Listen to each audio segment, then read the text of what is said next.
Hello viewers, this is Manas welcoming you to the series You the Oracle Expert, your one-stop shop to learn and practice Oracle database administration and Unix with hands-on experiments using Oracle VirtualBox virtual machines. Build your knowledge base, confidence, and make your way to be an expert Oracle DBA.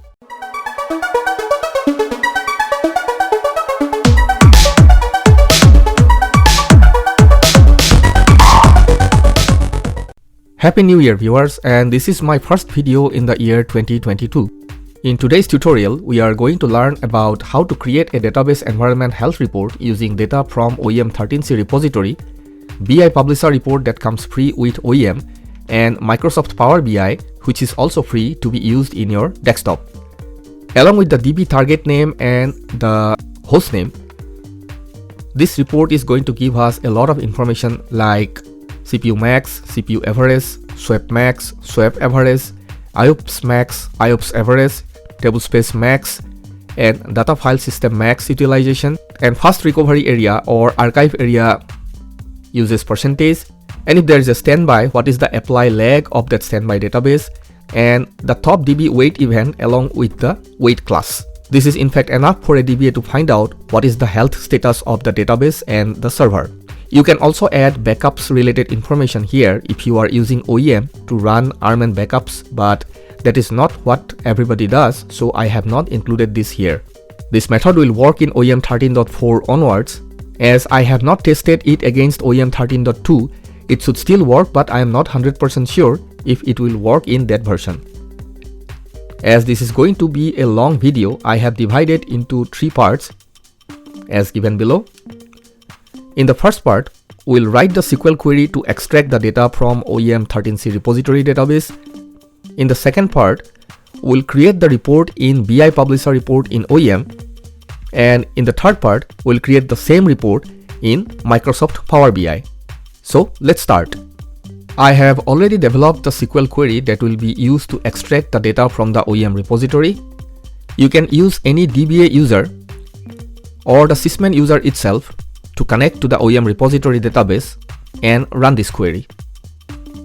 As this is a very complex and large SQL statement, I have divided this query into smaller parts by a method called subquery factoring using the with clause. Each of the subquery is accomplishing a specific task, and I am joining all the subqueries in the main query to give us the final output.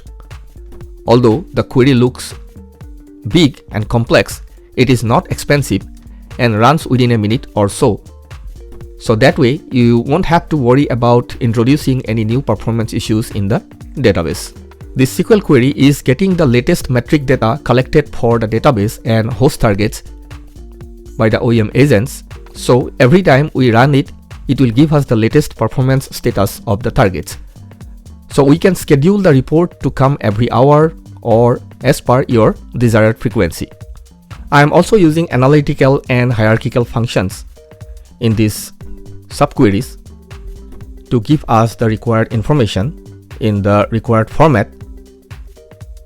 If you want, you can go deeper into each of the subqueries to find out how it is working.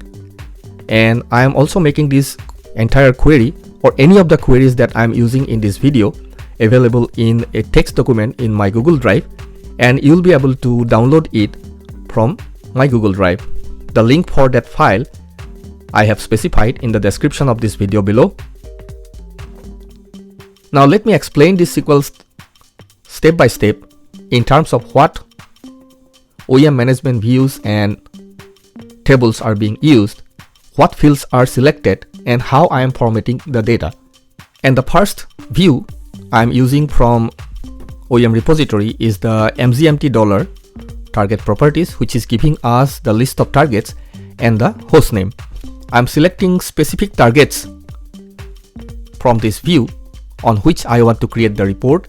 If you remove this filter condition from the where clause, it is going to select all the database targets from your OEM repository database. You just have to make sure that whatever filter you are using here or whatever target name you are using here in this list, that target name is matching exactly with the target name that is displayed in your OEM repository. because this is going to be case sensitive. So for example, I am selecting here 3 targets, and this is giving me information about the OEM target name and on which host that particular database target is hosted.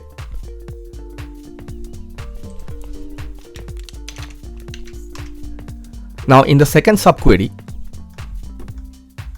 that is giving us the tablespace uses percentage of all the tablespaces for the database targets that I am selecting in the first subquery. So here I am using a view called GC metric values, and that is being joined with the first subquery to filter out only the ones that we are interested. And if we see, the output is something like the entity name, that is nothing but the target name, the collection time, metric column level, and metric key value, that is the name of the table space and what is the usage percentage on that particular table space. And from this list of records, we are going to select only the latest one.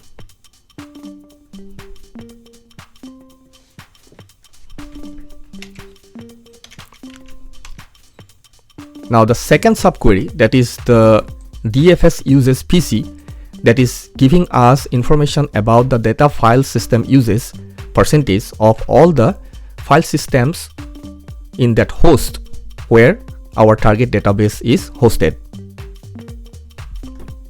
And here also I am using a view called GC metric values, and I am joining that particular view with our first subquery that is giving us the list of targets. So this subquery is giving us this kind of information, that is the host name, collection type, metric column level, entity type, metric key value, that is nothing but the file system name, and the usage percentage. And from here also we are going to select only the latest record. Now the next subquery is DFS avail MB, that is giving us the available space in megabytes in the data file system. And here I'm using the same management view, that is GC metric value, which is joined with the target list, and that is giving us the required information, which looks like host, collection time, metric column level, entity type, metric key value, that is the file system name, and the value, that is the actual available space in MB. Now the next one, wait EV sec, that is giving us the wait event in seconds that is happening in the target databases.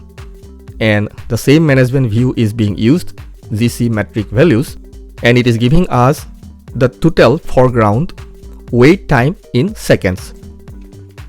So the data it is returning is something like entity name, that is the name of the target, collection time, metric column level, entity type, metric key value, and the value.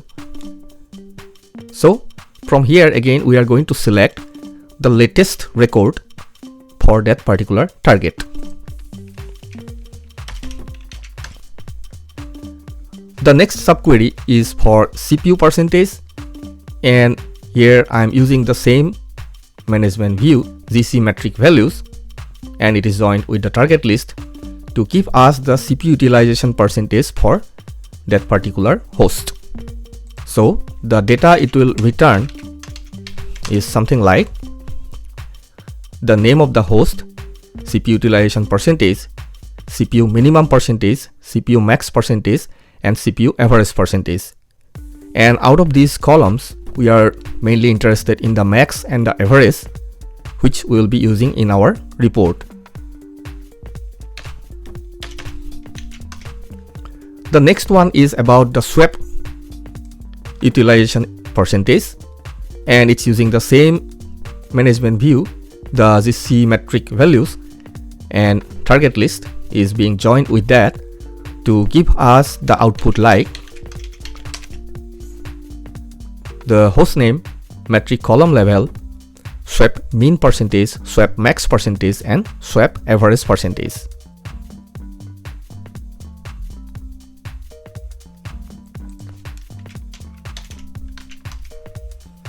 The next one is for IOPS percentage,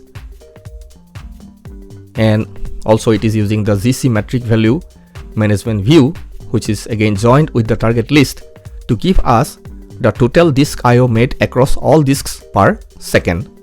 And the output of this subquery looks something like host, metric column level, IOPS minimum, IOPS maximum, and IOPS average.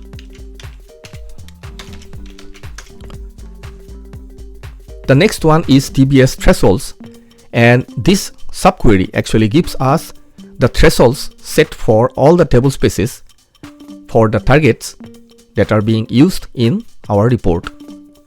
Because usually we have different thresholds set for the table spaces. For example, if the table space is very big in size, say a terabyte size table space, then we usually keep the thresholds a little higher than the smaller table spaces, which are like a few hundred GBs in size. We usually keep a lower threshold. So this particular view will give us what are the thresholds set for different table spaces, and the output will look like, say, for which particular target, what is the default warning thresholds and critical thresholds, and if there is any specific threshold set for a particular table space. The next one is Tablespace Max PC, that is the maximum percentage of uses on a particular table space, and it is also using the same management view, that is the GC metric values, and we are selecting the metric column level as tablespace space used percentage, and there are multiple level of the subqueries, and the output of this particular subquery looks like this. For example, what is the maximum tablespace utilization for this particular database, that is the 27.7%, and for this database, that is ORCL1, this is 82.2. For ORCL2, there is nothing, means this database doesn't have a tablespace utilization, which holds good for standby databases, and in our case this is a standby database. For that, there is no tablespace max percentage utilization. And the next subquery is for tablespace uses level.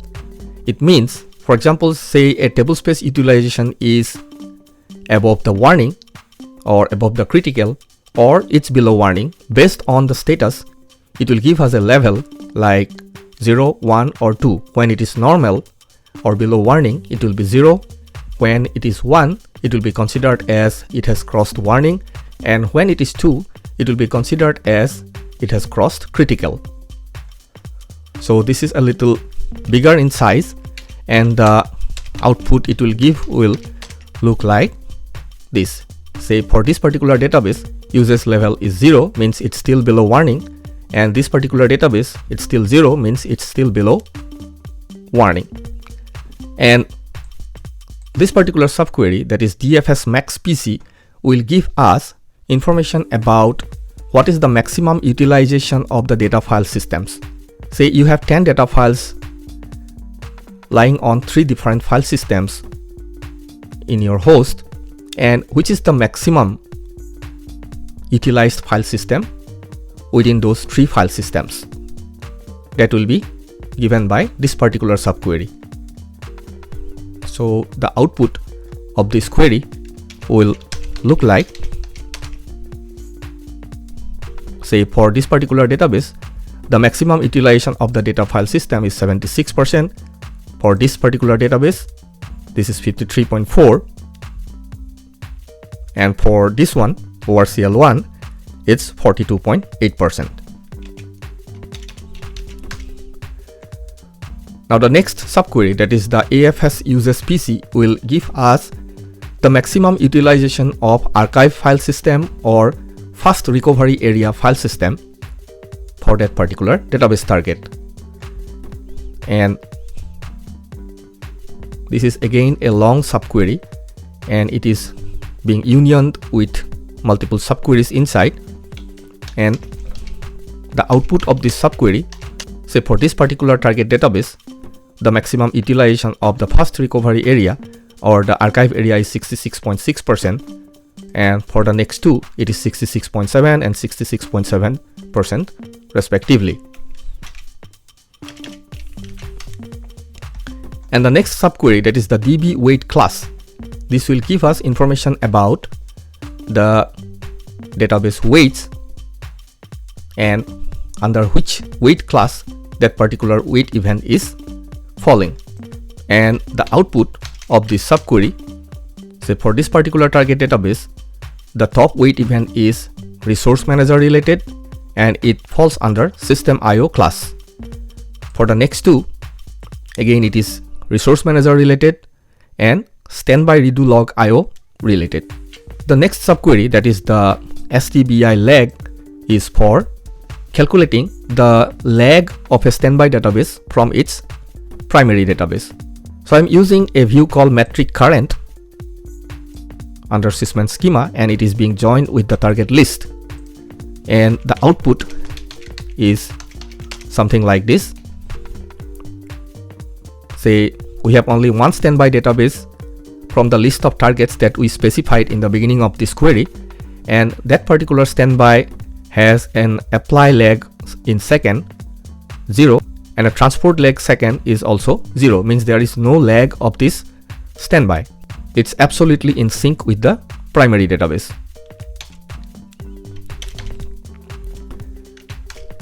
And finally, I am joining all these subqueries, that is the target list, CPU PC, swap PC, IOPS PC, Tablespace Max PC, Tablespace usage level, DFS Max PC, AFS usage PC, DB weight class and standby lag, all these subqueries together based on a join field called the host or the OEM target name. And also I am using a outer join so that if any of the subquery is not returning any records, we'll still be able to see the information about the other metric being collected by the other subqueries.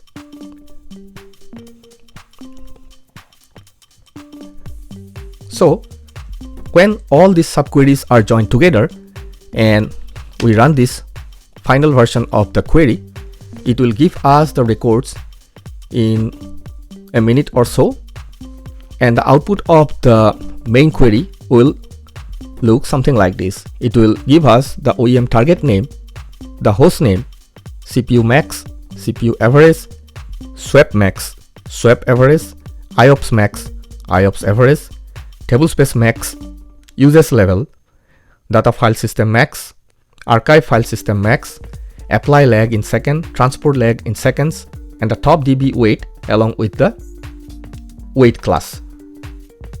So our query construction is complete, and we are going to use this query to create our report in the next video. So viewers, I hope you enjoyed the video and found it useful. Please hit the like button if you liked it and subscribe to my channel so you won't miss an episode in this series for the Oracle DBS or similar educational videos that I am uploading every week.